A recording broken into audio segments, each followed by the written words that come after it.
Expander GLS. Napakaganda guys. Hi, ma'am. Good afternoon. Hi guys, good morning. So good morning, good afternoon, good evening. So for today may i-release tayo for our very special client guys. Very special client. Ito yung unit niya guys, pakita ko sa inyo. So ito guys, this is the 2026 Mitsubishi Expander GLS Automatic in Quartz White Pearl. So and guys, yung unit niya napakaganda guys. Ganda guys, no? Siyempre, check natin yung loob. I mean, yung labas muna pala. So, check natin yung labas. Kung okay na siya. Actually, nakatint naman na siya. So, ipapapull tint na lang din natin para mas maganda, para mas matuwa yung kliyente natin. So, yan guys. Ikutan na muna natin yung labas. And then, after that, check natin yung loob.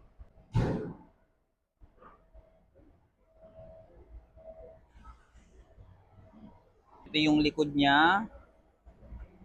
Which is meron na ring conduction sticker, tapos sa harap, tapos temporary plate while on process yung official plate natin. So ayan guys, yung likod ng GLS Expander. And guys, ikutan lang natin. Ganda guys. Check natin yung bubong.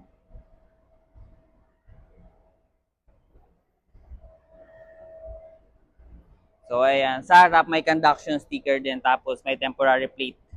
So, yung maganda dito sa 2026, meron na siyang multi-around camera or 360 camera. Tapos, iba na rin yung front design niya. Ayan, as you can see, naka-LED na rin lahat ng ilaw niyan guys. So, mas maliwanag guys. Tapos, yung front grille design niya is iba na rin, which is mas malaki na yung mga butas para sa makina niya guys. Yung hangin, diretso sa makina, which is okay. Mas maganda sa makina. Kumbaga yung cooling system.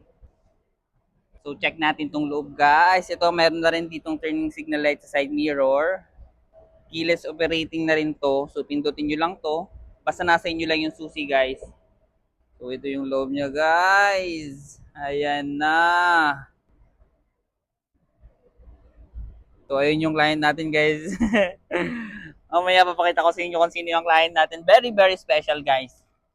So, ito yung unit niya, guys. Kaya natin. So, adjust lang natin yung upuan. So, ayan. Ito yung unit niya, guys. Yung steering wheel. Siyempre, naka-push start button na rin siya, guys. Ayan. Ayan yung client natin, guys. Ang ganda, guys. Let's go. Check natin tong sa passenger side, sa likod, sa second row, guys. So, ito yung second row niya. Medyo madilim lang. Pero, ayan siya, guys. Balot na balot pa siya, guys.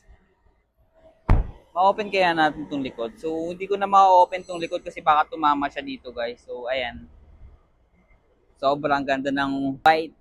So, yan guys, yung unit ng kliyente natin. Sobrang ganda. So, hintayin lang natin siya makarating dito sa dealer. And then, after pagpunta niya dito, guys, naka-ready na yung mga dokumento niya.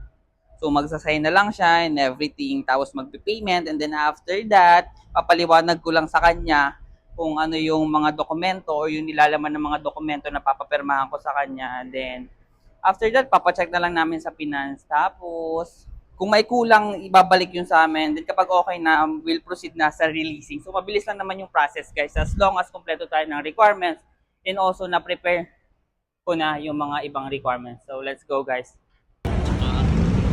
Hi. Hi, ma'am. Good afternoon. Hello, how are you?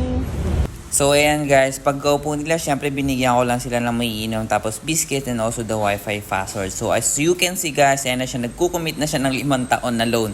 So, ganun lang kabilis guys, nandito na kami ngayon sa CRD or kung saan ipapaliwanag yung sa warranty natin. So, ayan guys, after nyan, dito na kami sa unit, check na namin, and ayan na sila guys, nagpi-picture taking na sila. Tapos, syempre, ito yung anak niya. So, ayan guys. Hey, what's up? How was it?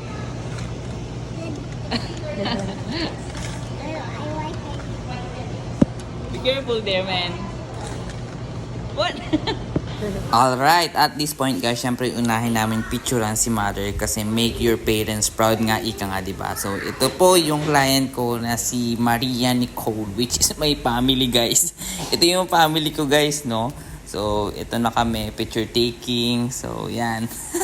So, yan nga guys, no, kumuha na kami ng unit kasi yung offer, we can't resist. Kasi hindi naman niya sa may perfect timing talaga guys eh. Yung perfect timing kapag yung deal is tama or when the deal is right. So, for us, this is a perfect timing para kumuha ng unit. Kasi yung promo, hindi mo matatanggihan. Kasi bakit? Actually, hindi lang naman expander guys, no?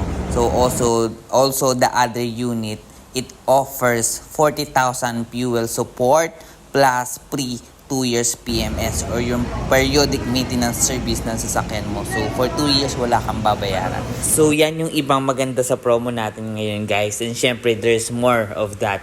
And ilalagay ko dito yung page ko if you have any questions, clarifications, or any assistance needed pagdating sa Mitsubishi units. You can call me or message me at my number or even dito sa page. So, let's make it happen. Let's go!